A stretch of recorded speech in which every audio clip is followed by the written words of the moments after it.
Okay, so we're getting started on the blackberries. We got them pre-sorted.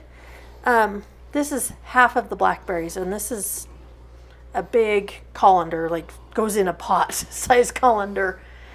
The story behind blackberries for me is I grew up in the Pacific Northwest, and blackberries are kind of like the state weed.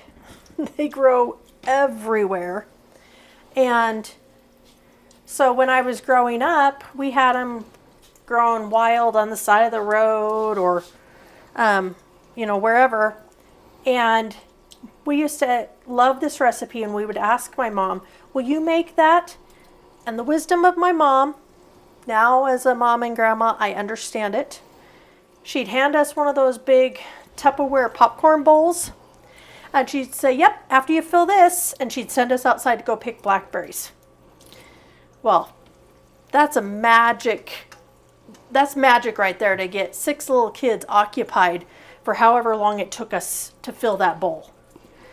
And then we'd bring it inside, and she would make this recipe, and we would sit down with a movie and ice cream on this hot cobbler, and that's my childhood right there, wrapped up in one recipe. And so I've introduced my kids to it. We don't live in the Pacific Northwest, so we don't get blackberries as much. So when I do get them, I try to buy enough.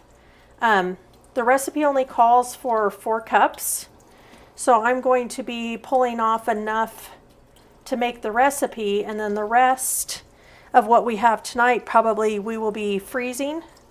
And then we have this much still left to sort through. And then we'll decide, are we freezing? Are we bottling it? What are we going to do with it?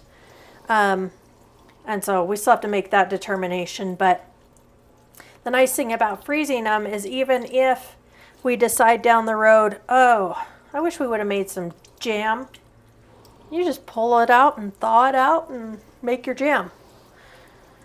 And so it just basically is kind of by freezing them, it's a stop loss.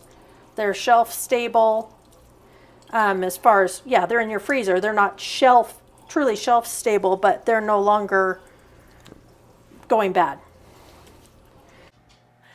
Okay, so now we're going to make the quick cobbler with the blackberries. And when we say it's quick, this only cooks for 45 minutes, but that's great if you want to get it in the oven while you're eating dinner. Let it cook while you're eating, piping hot when it comes out. When you finish dinner, and put some fresh ice cream on that, chef's kiss. That is just the best. So you start out with 1 cup of flour. To that 1 cup of flour, you add a cup of sugar, a teaspoon of baking powder, a teaspoon of salt, and one of our prized chicken eggs. These are few and far between now, but it just takes one. So we're going to go ahead and beat that. Then we add it to this.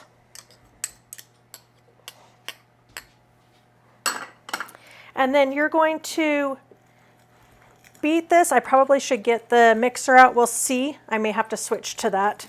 It's been a while since I've made it. This is usually a summer specialty at our house, not a made very often. But even though it says beat, it says right in the recipe that you want it the consistency of a pie crust before adding water. So you're not you're not making like cookie dough. You're wanting to get it just to an incorporated, everything mixed together, that egg mixed in there. And even though it looks crazy at this point, the butter, which is the last ingredient that is going to go in, is the magic on this. So we're going to place the fruit. This is a greased pan. It's a 7 by 11. And you just put the 4 cups of fruit of choice, blackberries for me, in the bottom. Just kind of spread it out evenly. And by the way, the oven is already preheated to 350. And then you sprinkle this topping, this dry topping, over this, which looks crazy. But then you drizzle the melted butter over it. And as everything cooks and breaks down and bubbles up, it makes the most wonderful, not crust on it, but, it's a cobbler.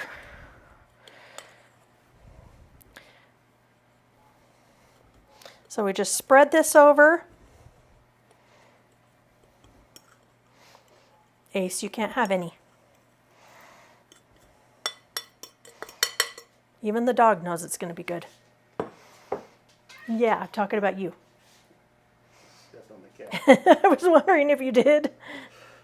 Okay, so we've got all the powder in there.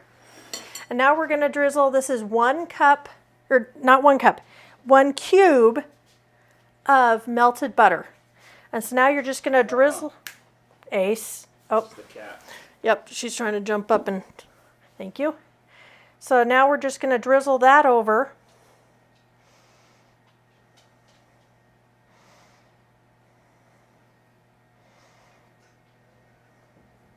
And it really is that easy. That is ready to go in the oven. So we're going to put it in, like I said, the preheated Hold it up so we can see. 350 degree oven.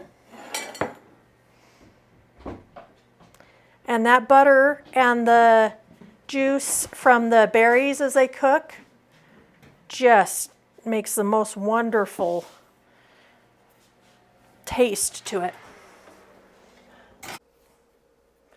So here we are 45 minutes later. Doesn't it look delicious? I'm going to dish some up for myself. I'm gonna go put my feet up, relax, and call it a night.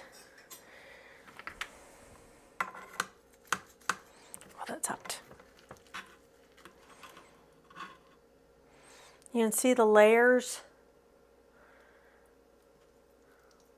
of fruit, the topping, juicy all the way through. Just delicious.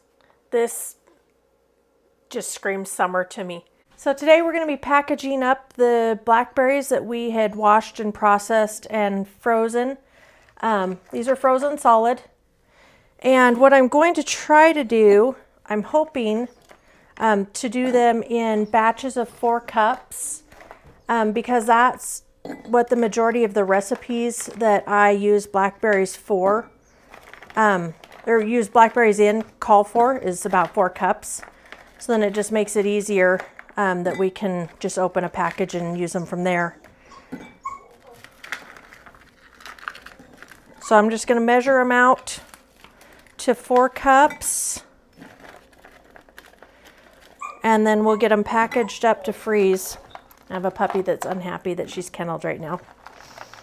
She doesn't know the rules about the kitchen yet. She's too little. Okay, so there's 4 cups. A heck of a lot easier to pour it into.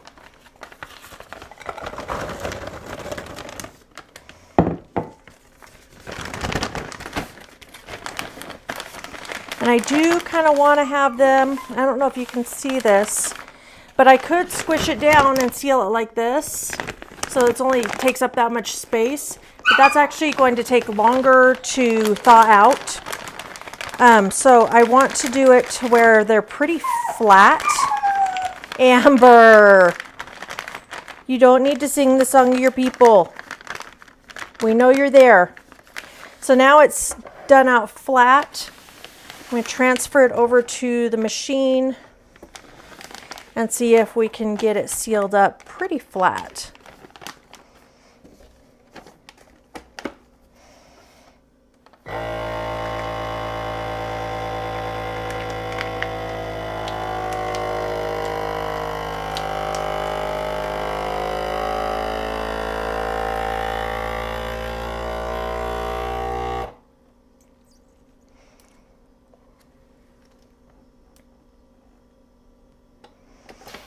These also stack much nicer in the freezer when they're flat like this. You can see how much easier that would be to stack than one that's just, you know, half the size but is a big chunk. They're not going to stack neatly. So I'm just going to keep working through and get all of these packaged up in those 4-cup amounts. So these are all done and ready to go in the freezer now. We ended up with 7 4-cup packages. And like I said before, I did them in 4 cups because that's what a lot of my recipes call for. So I can just open a package and use that. But it will be great to be able to get these out and use them to make things. That's the fun part of having the stuff in your freezer, is that you get to use it even when it's not coming out of your gardens or when you can't source it from local farmers. Hope you enjoyed this. Hope you enjoy the recipe that we made with these. And we hopefully still have some more blackberry projects coming.